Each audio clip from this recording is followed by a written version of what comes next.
What's up, guys? Benz Tech Lou here. I'm going to give you my top 5 things every Mercedes owner should know or do, or helpful hints, and at the end, one bonus tip, just a tip. First thing we're going to talk about is keys. Keys are the most problematic, I guess we'll say. There's a couple functions to the keys. And it's in my pocket. All right, I got 2 keys here. One has the battery pack inside, one is empty. And I'll show you why. First, quick thing, if you think your key is the problem, battery check. You press and hold any of the buttons, and a little red light will flash near the panic. And you can't even see it. Yep, there it is. The problem with this one is that these batteries are actually getting weak, so the light's not as strong. But if you press and hold it, you should see the flash. Come on. Well, yeah, these batteries are getting weak. And of course, this one, nothing's working. All right, so I got a C-coupe here. Keys function 2 ways. There's infrared and there's radio frequency. Right now, radio frequency. It's going through the antenna of this car, and then to the control module, which goes over the data bus to the ignition switch, which allows it to unlock. The little lens at the tip, in the old cell phones, you used to be able to look at that, press and hold a button, and you would see the infrared light up. In these new ones, they filter out that infrared. All right, but on the side of the door handle, let me unbuckle you and show you. My garage. All right, on each door handle, there's a little square. That's an infrared square. When you press and hold lock or unlock and point at that square long enough, lock will roll your windows up and close your sunroof. Unlock will roll down all of your windows and open your sunroof. The problem with these is they're so old, they're sun faded, so it's not, the signal's not getting through, or the battery's not powerful enough to even work these. Because I tried it multiple times before I did this video just to see, and it's not working out. So you go to walk up to your car and it won't lock or unlock. Right away, it's either a key, it's either the batteries in the key, it's either a blown fuse for the antenna, which not all models use a fuse for the antenna. Some use different means to do it, so don't think that your car has it. That's why I don't like diagnosing in the comments, because not all cars have the same function. All right, so majority of them do, but other ones don't. So we try to stay on point here. In the tip of the key, there's a transponder chip. You do not need batteries in your key to start your car. I will show you this right now. All right, so got too many keys here. Unlock, car unlocks. Get inside. Oh, C-coupe. All right. So here's the key with the battery pack installed. All right, if you don't know what I'm talking about, it's the release knob with the batteries inside of it. I'll show you, I already have it removed in the other one. So I put the key in, the steering column unlocks, the key turns, car starts. Okay, lock, unlock. See the buttons working, the battery. All right, now here's the key, no battery. No batteries at all. No lock, no unlock, no panic. Put it in, unlocks, powers on, starts. Sounds gross, doesn't it? So again, you do not need batteries in here for these keys to work. You do not need batteries for the keys to work. That's why I hate forums. I hate people that don't know what they're talking about, because they make you believe that you have to have batteries in there for them to work. So here it is. So here's the battery pack. All right, just to prove to you that you don't need batteries in there. Okay. I also got my, my list of things. So now I'm gonna show you the metal key. Okay, so the metal key. One thing you should do every year, or every time you change oil, or once a week, Lubricate the key and make sure it turns in your locks. You'll be sorry when you can't. All right, so one thing you always want to do once a year, oil changes, or once a week, put the key in there and make sure it turns, okay? Make sure it turns to lock and unlock the car. All right, it's very important because when these do seize, you got to make sure that when you put the key in to unlock it, it goes in all the way. Some keys will stop right there and it won't turn, so people think that it's seized. It has to go all the way in and then it'll turn. All right, now let me show you about the trunk.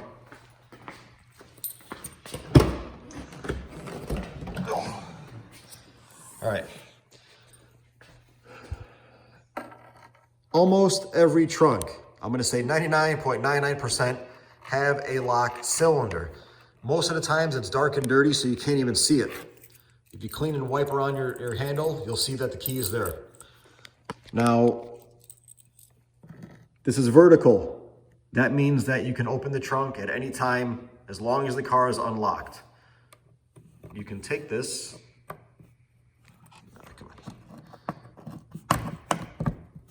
See, look at this one seized. Perfect. Good thing I didn't try this beforehand. So this one may not even work. Oh, there we go. All right, so it went in that way. Let me turn it around. There we go. All right.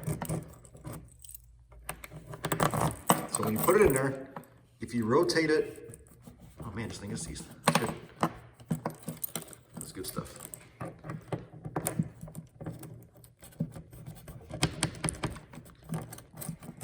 All right, well, to be continued. So, or maybe this one doesn't have it because it's a C coupe. All right, so anyways, most cars, when you put the key in and you turn it to 90 degrees and you remove it, it locks out. Oh, that was stuck. All kinds of problems. Here we go. Perfect. I love when YouTube video happens like real world scenario. So it should not stick like that. All right, so let me see if that's something to do with it.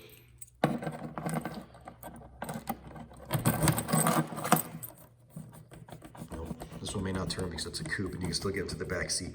So what happens with the cars is when you put it 90 degrees to horizontal, it'll lock out the switch back here and it locks out the remote. It's called a valet function. Read your owner's manual. It tells you about it in your owner's manual. But the only way to manually pop these is you put the key in and you turn it to the left to 90 to 11 o'clock, and then you pull the handle to pop it. It's broke. I'm gonna see if I get this one freed up. I'll check that by the end of the video. In fact, let me pause that and do that now. All right, so I freed it up. And yes, because this is a coupe, it cannot lock out the trunk because you can still get to there from the interior. But here's the key. I use a pliers so it's easier than little fingers. So it should rotate. All right, this way does nothing in this car. But what happens is when you rotate it to the left to 11 o'clock and you pull the handle, it manually, I know you can't feel it or hear it, but it'll manually pop the trunk. Again, that's in your owner's manual, and I also have another video on how to open a Mercedes trunk. So always make sure that you can rotate your keys in there. All right, now let's say you put your key in and nothing happens and you know your car battery is good. I'm gonna show you inside the key. Hopefully I don't jack this one up. There's other videos out there that do this, but there's a little white locking piece in there. All right, so I use a hook. Get it in behind this white tab. You can pry it down away from the case and then up, and then up. Come on. Come on, I just had it up. There we go. And you can get it out. Okay. So now on this, that is the chip or the transponder that it powers. It energizes that, which gives power to the key, and that's how it reads the data or powers it to transmit the data. So if you take your key off and this is broke off of there, the key's the problem. If you take the circuit board out, I can never remember words when I'm making videos. Well, that's how you pop it out. There's a little lock on this guy. This white thing comes off. It usually breaks the nubs if you don't do it right. It took me a few minutes to remember how to do this and all my pry tools. So that's why the video is edited. And then it just snaps back into place. It's the right way. And it's back in there. And I can put the batteries and stuff back in there. So that's it. You don't have to have the batteries in there to start the car, is what I was saying. Another thing that's important to know, when you press lock or unlock, no matter how the car receives the signal, it all goes through the ignition switch. The ignition switch is what checks the VIN and the serial data to say, yes, it's the right key, or no, it's not the right key. So when you try to lock or unlock and say nothing happens, you check the car's battery. The car's battery is good. You do the battery check. The battery checks out good. It still does not mean the key is good or the ignition's good, all right? The only way we diagnose these in the shop, or the most accurate way, is you have to have 2 keys. If you try both keys and neither work, then the odds are it's not a key and it's the ignition switch. So the only thing you can check for the ignition switch is to make sure it has power, make sure the fuse is good for the ignition switch. And if the ignition switch has power and ground and data voltage, then the ignition switch is bad. And some of the newer cars, you got that electronic steering lock, which is the issue. And you can hear it by when you put the key in, whether it goes zip, zip or not. But it's really hard if you're inexperienced at diagnosing key or ignition switch or steering lock. It can be tricky, especially if you only have one key, because it can be the key or the ignition. The sad part is you either take a gamble on the ignition switch or you take a gamble on ordering a second key. So to recap, let me get my notes here. Keys work 2 ways, infrared and radio frequency. So if the radio frequency doesn't work, point the key right at those little squares in the door handles. If that works, that means the key and the ignition switch is good. That you probably have a problem with the antenna that receives the radio frequency signal. Again, you don't need batteries in the keys to start the car. They'll start without the batteries in the key. If by chance, here's what I've seen happen in the past. Somebody says, I put my key in, it didn't work. I take it out, I put batteries in it, I put it back in and it worked. What happens is, because that chip is loose inside that circuit board, you put the key in one way, it's not making contact. You take it out, for some reason you flip the key and put it back in. Now the transponder moved just enough to hit the terminals on the circuit board, and now it works. I've had people tell me that the key only works in one direction. That's the only thing that makes sense. All right, so pay attention to that. And then don't forget the metal keys. Always lubricate your lock cylinders and make sure your trunk moves smooth. Make sure the trunk handle's not sticking, because if you lock or if your battery dies in the car, you got to get in the car somehow. I'll do a video on how to power up your car without getting inside of it. Those are just tricky because people think they can do everything, but you can't. You got to be a mechanic, or at least understand how things work and the dangers involved. So that's tip number 1, keys. So tip number 2, spare tires. All right, let's go over to this car here.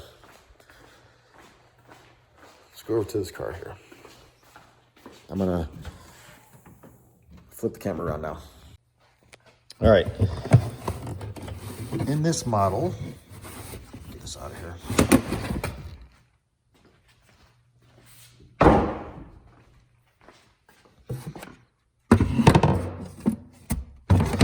We got a space, well, not a space saver, it's an inflatable space saver. All right. You have no idea how many people came into the shop with this destroyed because they didn't understand that you had to put air in there. All right.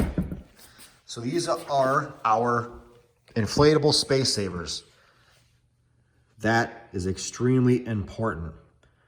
All of our lugs are a standard size. For these wheels and other wheels, you have to put in the shorter lugs. Let's see if this car even has them in there. Yep, there they go. So now, see how stubby these are?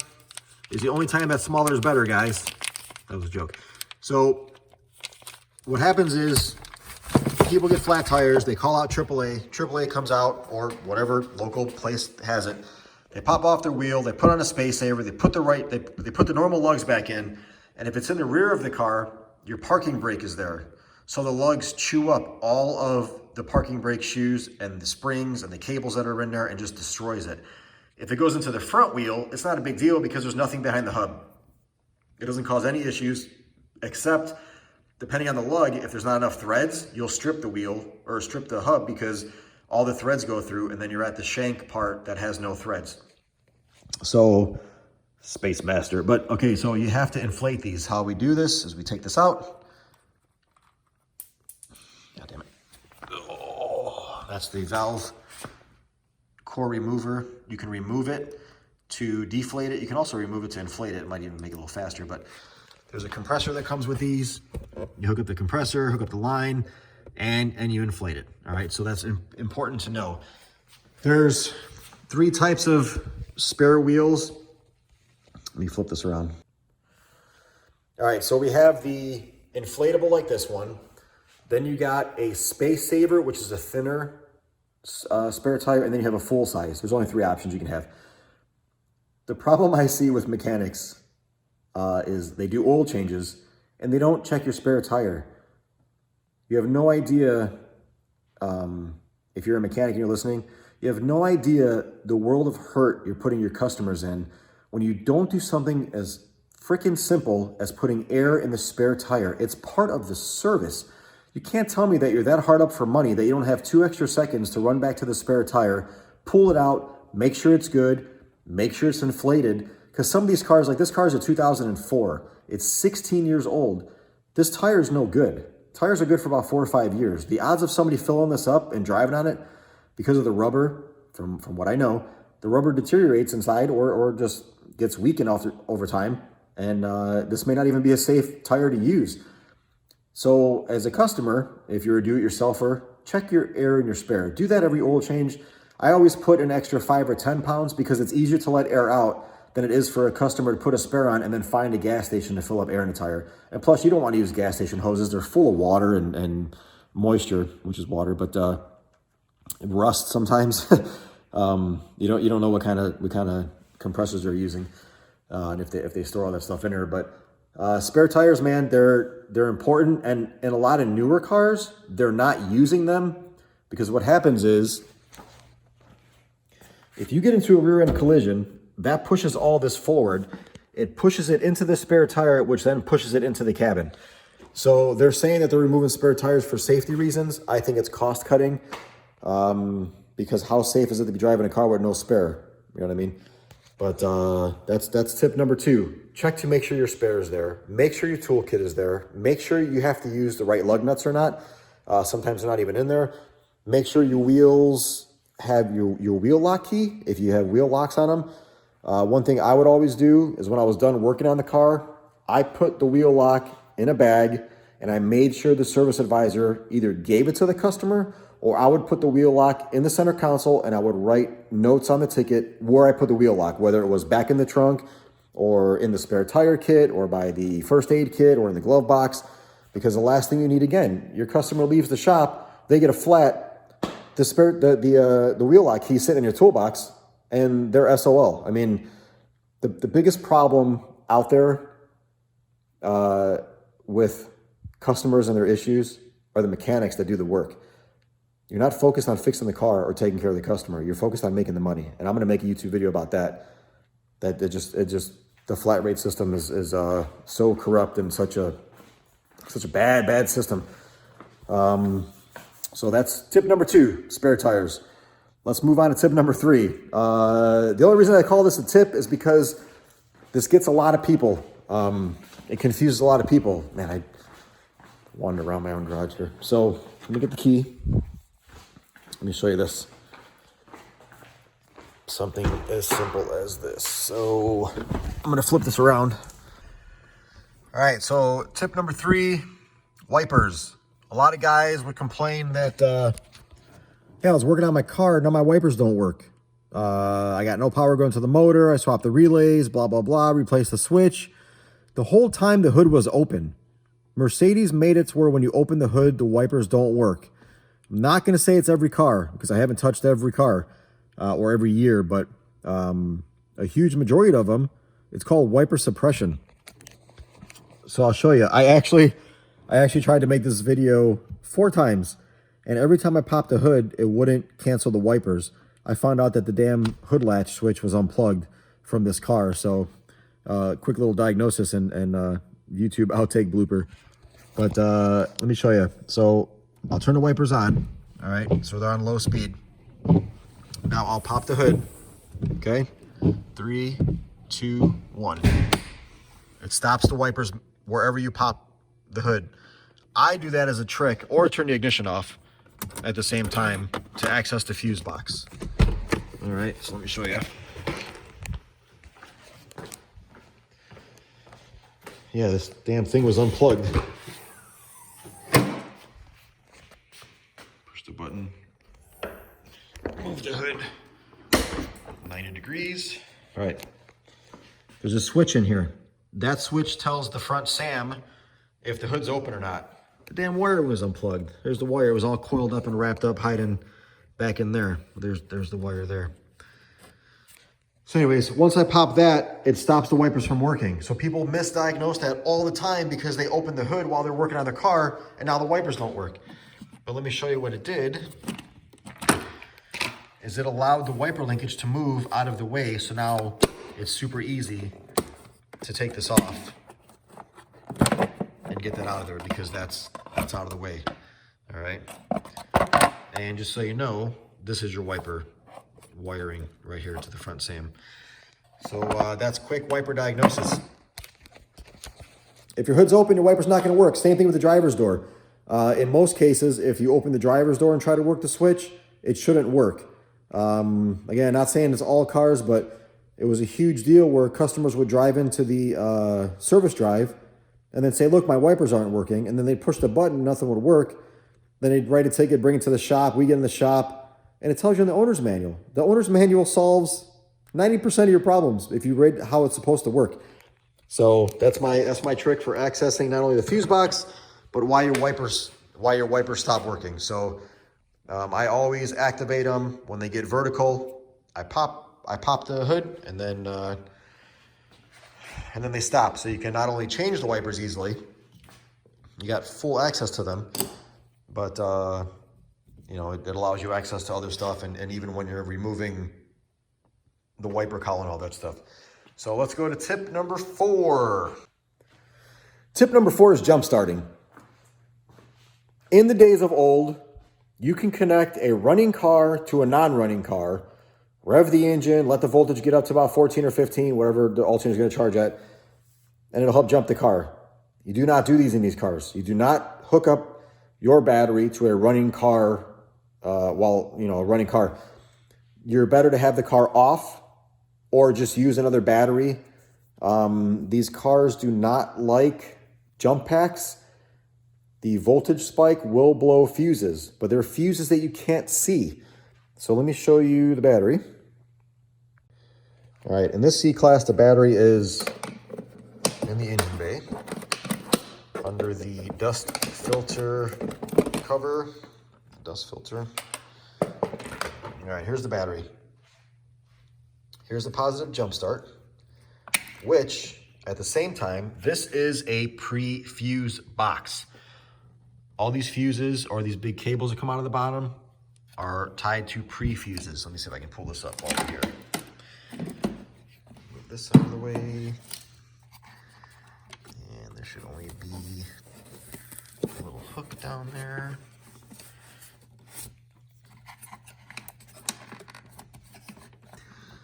Or a release. Oh, I see him. All right, let me get a tool. Be right back. All right. So there's little locks, okay? They slide into the top of here, which is this is a cover for the back of the fuse box. And then there's release tabs that slide into the sheet metal, okay? Now I took the back of this off, and look at these big strap fuses in here. These power the front and rear fuse boxes along with the radiator fan and blower motor.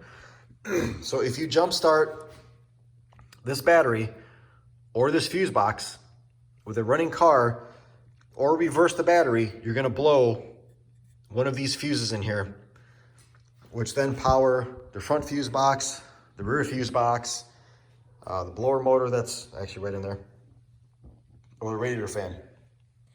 So what you should do is you should hook positive to this car, positive to another battery, negative to another battery, and then negative to here, or your better bet is to do negative to sheet metal and positive to this jump point to a non-running car or battery. You let it sit for about 15 minutes. After about 15 minutes, you should have sufficient charge to start your car. This works with a weak battery. With the dead battery, you don't want to do that. You want to change the battery.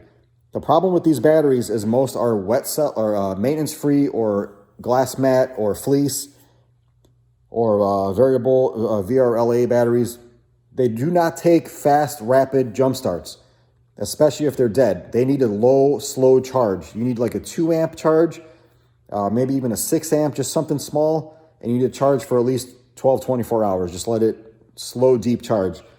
It's no different. The best way I describe to people is if you put something in a microwave and you heat it up and you pull it out, the outside is super hot and it burns, but the middle is super frozen because it wasn't a nice, long, low cook. Same principle with a battery. If you hurry up and try to jumpstart it, you get a surface charge, but it's not a deep charge, all right? That's the best way I can describe it. So when it comes to jumpstarting, use a non-running car. By non-running, I mean make sure it's off. Make sure it's not running. People say, I need a dead car to charge my... No, that's not what I mean. What I mean is you need a car that's not running. Sometimes terms, you got to use your brain a little bit, right? I can't teach you everything. But yeah, so to me, if your battery is below 9 volts, get a new battery. If you're about 10 volts, 11 volts, you can charge it. But again, with these batteries, if you drain a battery fully once, it may be fine for you. Twice, it's garbage. They do not like to be drained all the way. And one big problem is people buy these cars and they don't drive them all the time. These cars do not like to sit. They should have a super low drain on the battery. But the way these cars are is they wake up, they go to sleep. And what will happen is if you don't run the car enough, or when you do drive, you don't drive it long enough, you'll slowly discharge that battery, especially if you have cell phone chargers plugged in or anything added onto it. So if your car is going to sit for more than 3 days, get a battery tender and put it on the battery. Have somebody wire it in so you can just plug it into your house and let it slow charge, or keep a maintainer on there. But hope that made sense. No fast charge, nice slow charge, no running car, no high voltage. Jump packs, we use them in the shop right on the battery, but again, it was with weak cars, not really dead cars. I still, I know I've used jump packs, but I'm going to advise you not to, because when I worked at the dealer, it was easier for me to just get a new part or put it in. If you're out there at your house and you blow a fuse, you're SOL for a couple days till you can find one or whatnot. But this is called a front Prefuse Box. Okay, it's not a SAM. You'll see it labeled as SAM on eBay and whatever else. It's a Prefuse Box. It's like main fuses before it gets to the smaller fuse boxes, all right? It's the best way I can describe it. Let's see what else I got for you guys. Water intrusion. Man, when I help people online and they give me symptoms, my lights won't shut off. I have a light that stays on when I turn the car off. My wipers work by themselves. My alarm goes off randomly. My seat moved. My windows moved. My sunroof opened by itself. My interior light flashes. My dash goes out. Water. If it happened after a rain or a car wash, you have water in the car. People tell... So fixing cars is easy. It's people that are the problem. You, who's watching this YouTube video, you're the problem because you don't want to listen. I've been doing this 20 years, all right? 15 years in a dealership. I'll get to my experience in another video. I currently don't work at a dealer because I need my mental stability, all right? If this happened after a rain or a car wash, I'm going to show you things that happen to every Mercedes, all right? Let me flip this camera around again. All right. Now, you can see this fuse box cover is right underneath this wiper cowl, all right? There's a drain that's over here. it can be clogged with leaves like this one is. It overflows, it gets onto this fuse box lid. What happens is people don't put this back. There's a cavity back there that the tongue sits in. This little groove should snap into. And if you don't get this in there just right, you don't lock it down on there, and you don't close it, it's not gonna seal. Now on here, there is a little foam seal, okay? The problem is you either don't put this back right, or it doesn't get put on at all. People will work on their own cars, and they'll take their fuse box lid off, and they'll close the hood, and they'll walk away. They'll come back the next day. Water got all in here. This is a control module that controls everything on the front of the car. On top of that, here's the engine module, okay? On other models, you might have other control modules sandwiched in here. But Benz went ahead and put this panel on here to help guide the water from the roof, or I'm sorry, the hood drain, onto here, out to here. The problem is there's no seal in between here, right? So if for some reason that clogs, water backs up and gets on the top of here. Now, ideally, because this covers here, water should not intrude. The problem is if it's off to the side, you see that that's in there? Once water gets onto these, water travels. It goes to the lowest point. So it'll travel down these wires to the wiper. It'll get in the SAM. And because these are located in a box, there are no seals to the connector. So let me pull this one off here if I could. Teach you something. All right.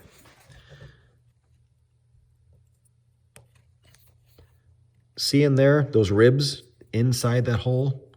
That's a seal. Anything that's in elements has a seal to it. All right, so water doesn't get in there. Let me get this purge valve here. That white around the center connector, that's a seal, okay? So anything in the engine bay that's out in the elements has a seal to it. These do not have seals because it's not supposed to be in the engine bay or in the elements. So water will get right down into these connections and it shorts stuff out. Now let me show you these wires. These twisted wires here, when you see green and white and they're twisted, or brown and white and they're twisted, those are data lines.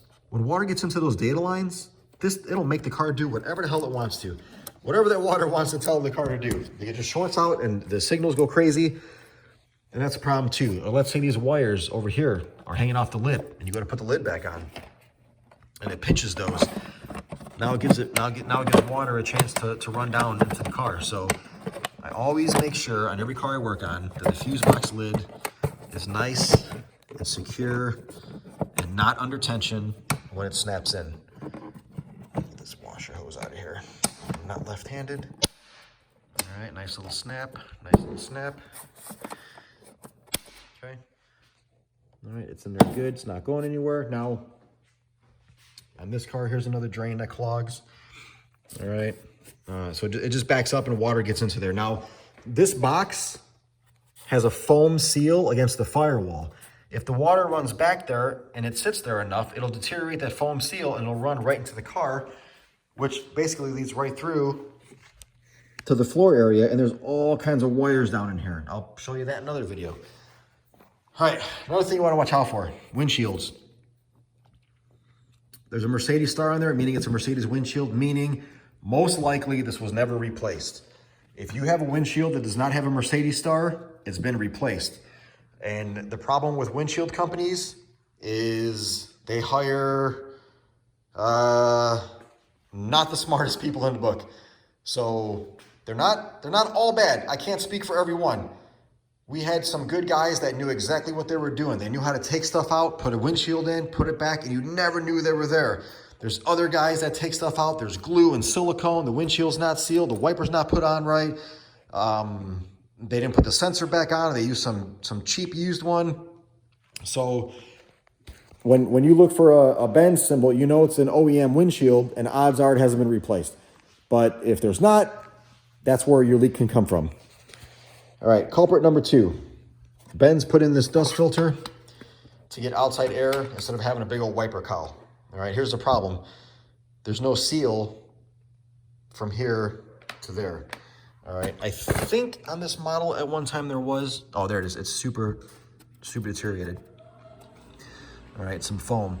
Now, this will smash over time, or if something gets stuck in between here, that gives water a path to go. And if you look between here and the firewall, there's more seal, and that's the blower motor right there. Water will run right down into here and right into that blower motor. What happens is you bring your car to a store.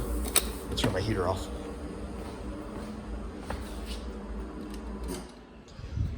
Bring your car to a quick lube place.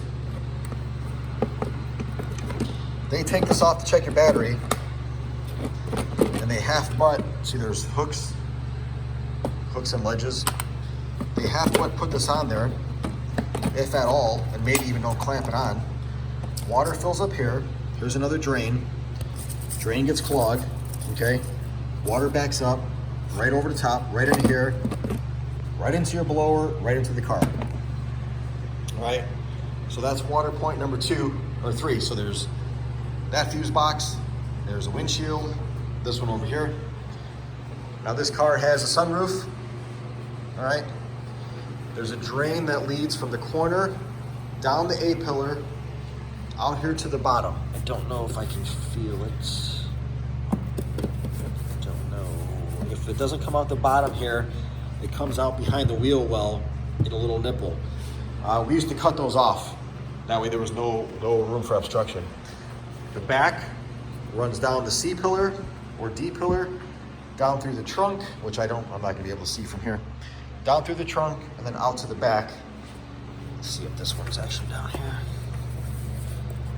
And the worst part about these is Mercedes doesn't have information on the routing other than looking at a parts diagram. Yeah, I don't feel one. It's probably in the wheel well as well. But what happens is there's a tube, a plastic rubber hose that goes to a little adapter which goes to the sunroof. After years, they shrink and they pull away, so water will run right into here. And water entry is the biggest problem to most of our cars. If you own an ML, a GL, or an R class between 2006 and 2012, man, I feel sorry for you, because all of them get water in there. From the tail lights, from the sunroof, from the windshield, from the front firewall. They're just, we call them fish tanks. They're bad, man. So many people have problems with water getting into the floor and causing tons and tons of damage, especially in the rear. So sorry if you're one of those that got bit with that. But water entry is our, man, it's our number one culprit into these cars, especially if the car's doing crazy stuff. So those are my 5 tips. The bonus tip I want to leave you with is fog lights. So if you look at your headlight switch, almost all are the same. I wish I had every car in my garage, but I don't. So you can turn the lights on, okay? If you pull it out one click, the front fog lights are on. If you pull it out the second click, the rear fog light is on. Now let me show you the rear fog light. Oh.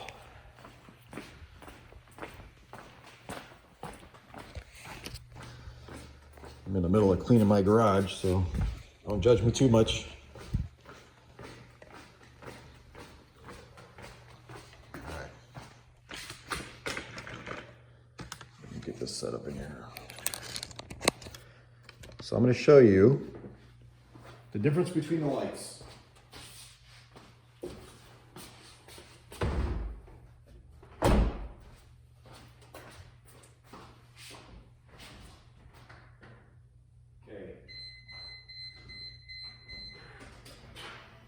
Those are your marker lights.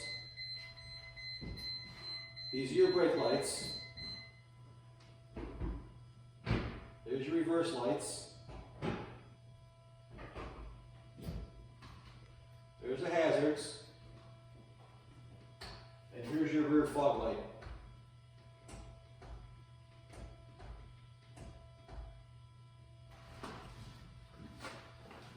So Mercedes only put one rear fog light in because if you had 2 bright lights, people would think you were braking. So they only use one. Everybody says, if you're driving with this on, somebody will honk and say, hey, your other brake light's out. Well, no, it's not, because you have a third brake light. So if the third brake light's not on, odds are you don't have 2 lights out. But it's your fog light.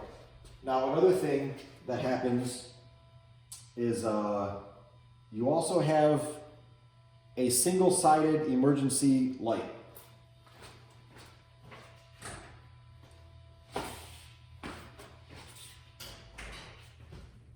Show you that.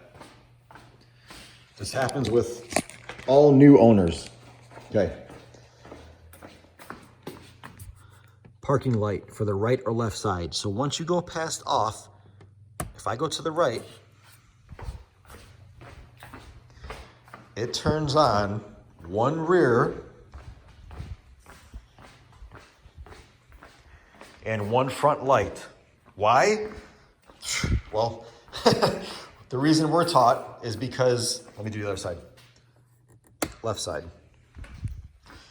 We're taught that if you, or the rumor or the rule is if you're in Europe and you pull over to the side, if you pull over on the right side, you want to turn on your left lights just to warn traffic that there's a car over there. It drains less voltage than it does if you have all four lights flashing. So that's why they put that in there. I just don't know why they use it for USA. Never once have I seen anybody use it for what it's intended for. It's one of those things that because it's a foreign car, they put it in there to be, I don't know, special, unique, I don't know. But so many people will complain that they can't get their lights to shut off and it drains the battery. Well, the first thing I always ask them is, where's your light switch set? Because people assume that all the way one way is off, and that's not the case. So where can you find that information? In the owner's manual for the win. Anyways, I really appreciate all you guys that take time to watch my video. If I sound different, I actually just got over COVID. I pulled out of it nicely. My wishes are with you guys that may have had it or lost family members. My condolences. It's crazy times we're living in. So best of luck to you guys out there. I just had a little bit of congestion, a couple of headaches, a little bit of sinus pressure, couldn't smell or taste, but as of right now, you know, I feel pretty good. Lost some energy one day. I tend to work out a lot. I wake up and I work out first thing in the morning. Try to stay young, you know, just turned 41 a couple days ago. It's my birthday, but I appreciate all you guys that subscribe and all those that comment in. I hope my videos help. Try to make some longer ones with more detailed information, things that maybe others aren't showing you. I don't know. I don't really watch a whole lot of YouTube video myself. Spend more time fixing cars online and doing whatnot. So if you guys need help, hit me up at cartechconnect.com. I know I get a lot of traffic there. I do help quite a bit of people throughout there. I have my little sister hooked me up with some fancy shirts. Get some little Benz symbol. I don't know if you can see that. I'll have to check the video. But yeah, those are my 5 tips and tricks or just need to know things for owners or current owners. Or man, some people have owned their car for 5 years, still don't know how certain things work. So make sure it's recording. To go back over it, keys, spare tire, wipers, jump starting, water, and the rear fog light. So thanks again, guys. Ben's Tech Lou. Appreciate you. Be safe. Have a good rest of your 2020. Don't know if I should date my videos, but man, it's been a crazy year. So thanks again. Talk to you later.